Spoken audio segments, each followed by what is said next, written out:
I am continuing my reading. What I'm doing in this series is to read through the entire standard works of the Church of Jesus Christ of Latter-day Saints. This consists of the Bible, the Book of Mormon, the Doctrine and Covenants, and the Pearl of Great Price. I am reading in a chronological order of events, not according to publication or volume, so I will be skipping around a bit as I move along. We're going to read a few more chapters in Jeremiah. These are chapters that have no indication as to when they were written, when they were spoken. And so I just had to fit them into the timeline somewhere. And this seemed like a good spot. So the siege has happened, Jerusalem is destroyed, but there is a remnant of the poorer class remaining in Jerusalem, and Jeremiah is remaining in Jerusalem as well. This is the 11th, 12th year of Zedekiah, so Jerusalem, Lehi and his group are in the Promised Land at this time. They're just settling in. But let us read this. Chapter 47 is where we're going to be. Jeremiah foretells desolation and destruction upon the Philistines. The word of the Lord came to Jeremiah the prophet against the Philistines before that Pharaoh smote Gaza. Thus saith the Lord, Behold, waters rise up out of the north, and shall be an overflowing flood, and shall overflow the land, and all that is therein, the city and them that dwell therein, when the men shall cry, and all the inhabitants of the land shall howl.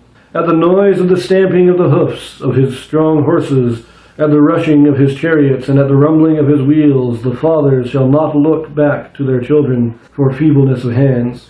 Because of the day that cometh to spoil all the Philistines, and to cut off from Tyrus and Zidon every helper that remaineth. For the Lord that spoiled the Philistines, the remnant of the country of Caphtor, baldness has come upon Gaza. Ashkelon is cut off with the remnant of their valley. How long wilt thou cut thyself? O thou sword of the Lord, how long wilt it be ere thou be quiet? Put up thyself into thy scabbard, rest, and be still.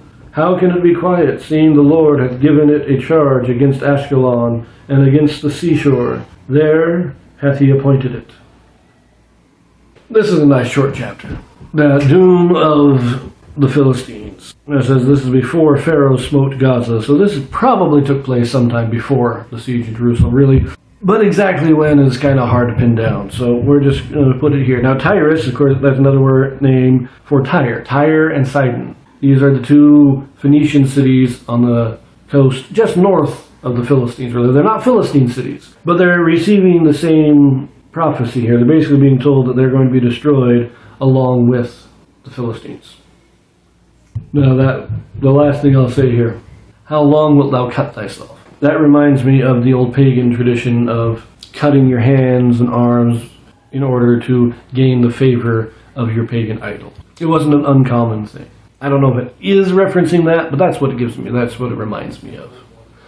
But we leave that here. Nice, short, sweet chapter, and we'll pick it up in 48. So see you next time.